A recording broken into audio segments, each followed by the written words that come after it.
Espace TV. Mes excuses pour ce désagrément technique. Nous reprenons cette édition au sommaire, comme je vous le disais tantôt. Réaction du barreau de Guinée à travers une déclaration suite à la suspension du procureur général Charles Wright. Les avocats invitent le ministre de la Justice à prendre les dispositions nécessaires pour arrêter ce qu'ils qualifient d'agissement rétrograde. Et puis, phénomène inquiétant, constat amer dans les établissements scolaires. La violence y prend place. Comment en est-on arrivé là et comment parer à la situation en impliquant tous les concernés? La réponse dans ce journal.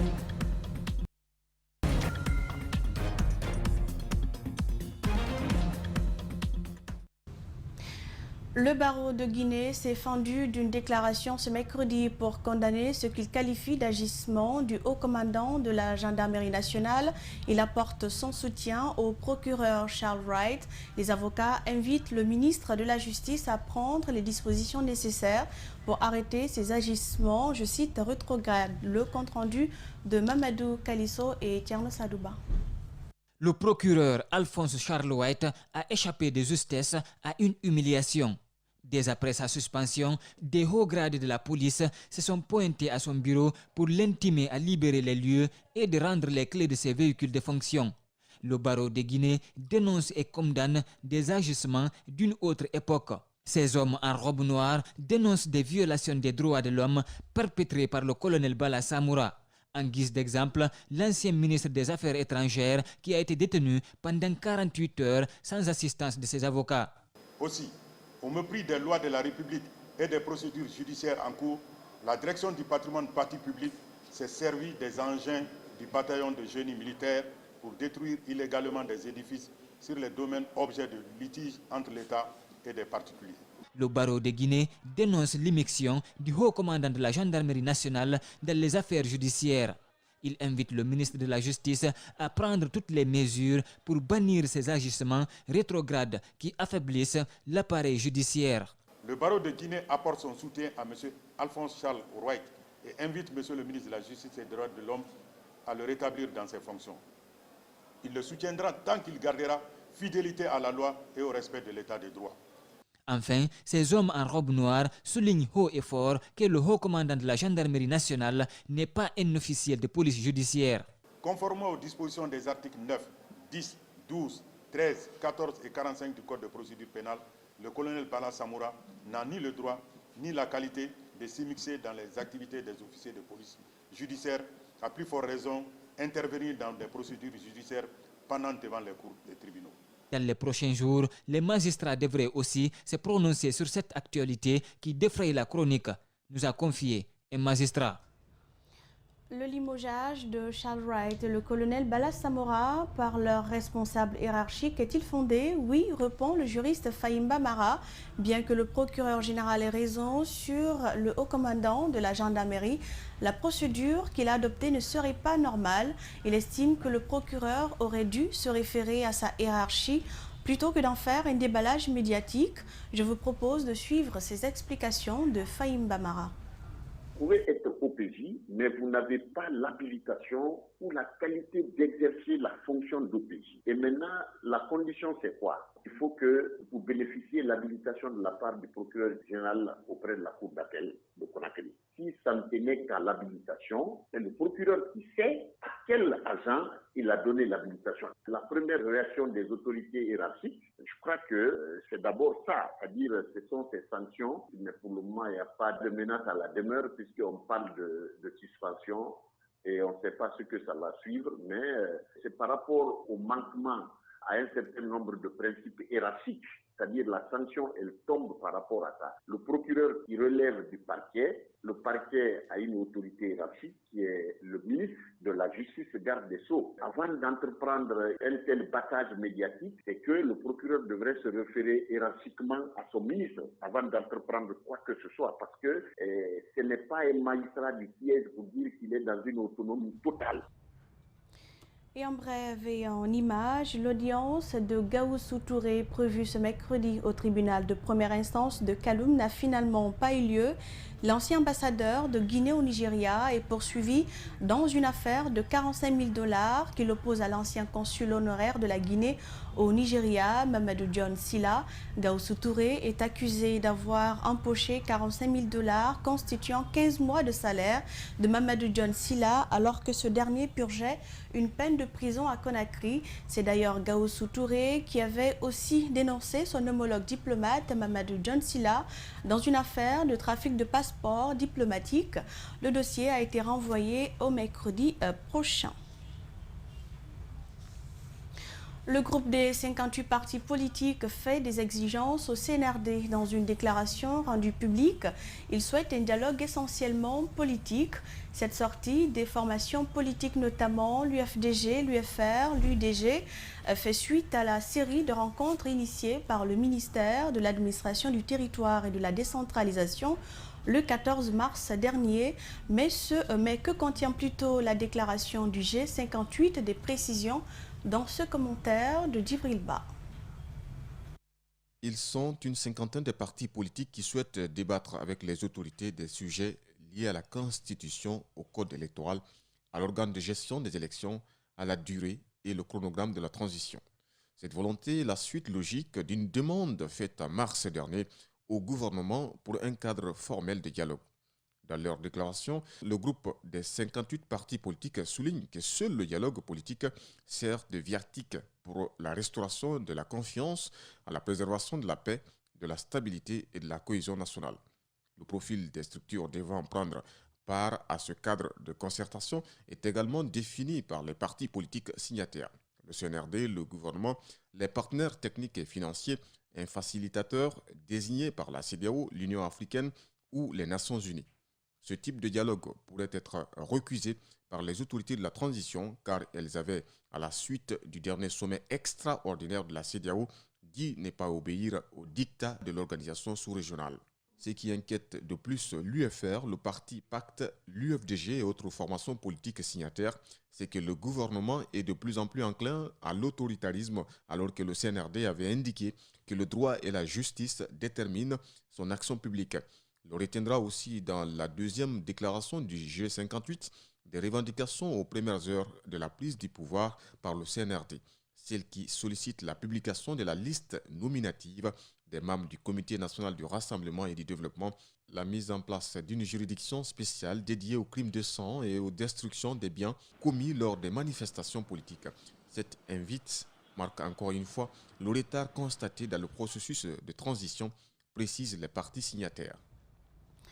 0,4%, c'est le taux de positivité de la maladie à Covid-19 actuellement en Guinée.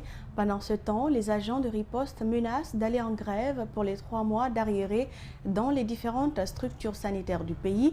Sur la question, le directeur général de l'Agence nationale de sécurité sanitaire s'est prononcé ce mercredi. Professeur Fodé Amara Traoré informe que la paie a démarré ce mercredi avant et rassure que tous les travailleurs seront intégralement payés. Ali Badara Kamara, Ibrahima Sori, 5 Souma. Annoncé pour cette semaine, les agents de la riposte au Covid-19 devraient manifester leur mécontentement ce jeudi à Conakry. Une manifestation due au retard de leur salaire. Visiblement, les choses semblent rentrer dans l'ordre. Le processus de paie des primes des travailleurs de la riposte a commencé aujourd'hui. Ce processus va se poursuivre. Chacun sera payé. Je voudrais encore une fois donner la garantie à tous les acteurs impliqués dans la riposte qu'ils percevront leurs primes. Pendant ce temps, la maladie est toujours là, malgré son faible taux. Sur 502 personnes testées ce mardi, seulement 2 se sont révélées positives, soit un taux de positivité de 0,4%. Un taux qui pourra expliquer les éventuelles opérations de compression du personnel. Nous allons procéder à une réduction du personnel travaillant dans les sites de prise en charge, mais aussi dans les autres sites de prélèvement, les assistants sociaux. En bref, toutes les structures impliquées dans la riposte vont subir une réduction de l'effectif du fait de la diminution de leur activité habituelle qu'ils ont à faire. Quelques jours seulement nous séparent du mois saint de Ramadan. Le directeur général de l'ANSS invite les fidèles à la vigilance dans le respect des mesures préventives pendant ce mois.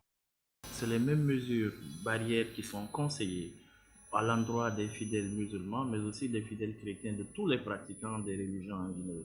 C'est-à-dire la distanciation physique dans les lieux de culte, le lavage des mains, le port des masques et surtout la vaccination.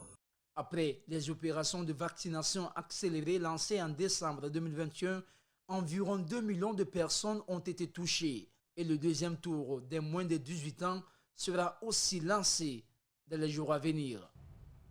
Et je vous le disais à l'entame, la violence en milieu scolaire, une problématique qui gangrène le système éducatif guinéen. La situation a pris de l'ampleur ces derniers temps et les gestionnaires d'établissements scolaires se disent très préoccupés par la situation. Si certains accusent les parents d'élèves de démission, d'autres dénoncent l'inaction de l'État. Nos reporters André Mossi-Milimono et Alseni Camara ont fait le constat dans quelques écoles de la capitale. Suivez le reportage. Moussa Ahmed Kondé est le principal du collège Sangoya, l'une des plus grandes écoles publiques du pays qui regorge plus de 1400 élèves. Les cas de violence ici sont récurrents, déplore-t-il. Il arrive cependant à gérer comme il peut. Parfois, il est obligé de faire appel à la police pour maîtriser certains élèves violents et dangereux. On a pris un enfant effectivement qui détenait un couteau dans une salle de classe. Là, on n'a pas trop réfléchi autour de la chose. On l'a déposé en même temps aux forces de sécurité qui sont à côté. Même situation dans les écoles privées. Ici, le directeur de cette école a dû renvoyer l'année dernière 5 élèves dangereux qui ont sémé la terreur dans son établissement. Après le bac, je les ai dit, ça c'est entre nous. Ça c'est un des mêmes, je les ai dit, vous n'allez plus venir ici. Même si vous payez telle somme. Les violences en milieu scolaire impactent négativement le cours normal des études dans ces établissements. Parlant de la responsabilité, certains administrateurs d'école s'en prennent aux parents d'élèves qu'ils accusent de ne plus suivre l'éducation des enfants. Prenez un enfant ici, dis seulement qu'il est parrain ou quoi, ou bien Miss, Master, vous allez voir sa maman. Mais si c'est pour venir constater les résultats, non. Au lycée Sangoya, des mesures ont été prises pour limiter les violences scolaires. Les élèves eux-mêmes ont été mis à contribution. Il y a la coordination des élèves qui fonctionne ici. Il y a le chef des élèves. Dans le bureau, ils sont au nombre de 17.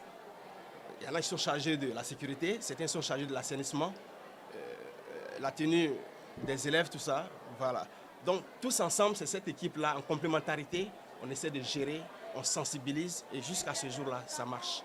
Ces gestionnaires d'école invitent les parents d'élèves à suivre de près les enfants et à l'État de mener des actions dans ce sens. Tout autre sujet dans cette édition, les marchands de bétail égrènent plusieurs problèmes relatifs à leurs activités en Guinée. De la tracasserie aux arrêts répétitifs, ce sont les pertes énormes qui s'accumulent, se lamentent-ils. À chaque voyage, ils déclarent que des bœufs meurent avant d'arriver à destination, dû aux arrêts dans les barrages et l'impossibilité pour les propriétaires de surveiller eux-mêmes les bétails durant le voyage. Seulement l'apprenti et le chauffeur sont autorisés à monter à bord des camions qui ne peuvent surveiller les animaux en cas de problème. Mamoudou Boulere Diallo et Yacouba Traoré ont pris leur cri de cœur. Suivez. Abattoir de Matoto. Ces marchands de bétail enregistrent régulièrement des pertes dues aux arrêts répétitifs sur leur trajet. Conséquence, les bœufs meurent comme vous pouvez le voir sur ces images. Normalement, on devrait, une fois embarqué, une fois les animaux embarqués, ils devraient pas subir des arrêts, mais avec le retard, les animaux souffrent. Ils se couchent là-dedans, les autres les piétinent et ils meurent. Nous plaidons, nous prions afin que ce message passe jusqu'à en haut pour que le gouvernement porte attention, nous libérer les camions et savoir que les camions qui transportent les bœufs sont différents aux camions qui transportent des fers ou des bois ou autre chose. La viande impropre à la consommation est découpée, puis incinérée. Un processus quasi quotidien, témoigne-t-il. L'autre problème, et non le moindre, reste les tracasseries policières, déplore-t-il. Par exemple, si un marchand quitte ici, il va au Mali Bamako, avant de quitter le territoire de Mali, il est libre, il marche comme il veut, avec les dossiers y compris, les dossiers au complet. Mais dès qu'on traverse la frontière, il est dans le feu. Les exemples ne finissent pas. Voici le plus récent qui retient encore l'attention de la coopérative. À chaque barrage, il faut 8 millions, 5 millions par camion. Et il y a d'autres même qui, dans ces jours-ci, on a entendu d'un douanier du nom de M. Keita, dans Ndiaga, à Dingiraï, qui a attaqué des véhicules, et disent qu'ils doivent payer 60 millions avant d'être libres là-bas. Pour ce mois de Ramadan qui s'annonce, le prix du kilogramme de viande n'excédera pas 60 000 francs guinéens. Les marchands sont d'accord pour la baisse du prix, mais demandent en retour une protection et l'arrêt définitif des tracasseries policières qui les appauvrissent.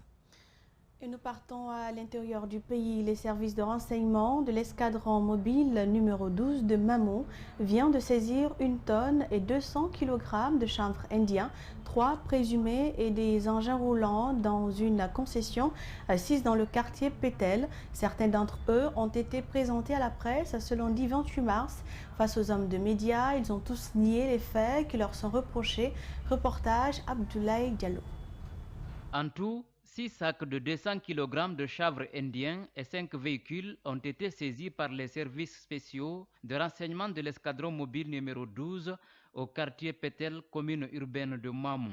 Les renseignements de ma cellule, ils m'ont fait parvenir qu'il y a une quantité énorme de chanvre indien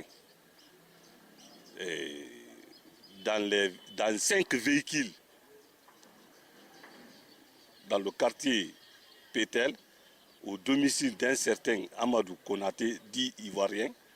4 présumés coupables sont cités dans cette affaire. Parmi eux, une femme en état de grossesse et son mari qui est en cavale et un autre qui suit ses soins médicaux. Présentés comme étant des complices, ces 2 présumés ont nié les faits.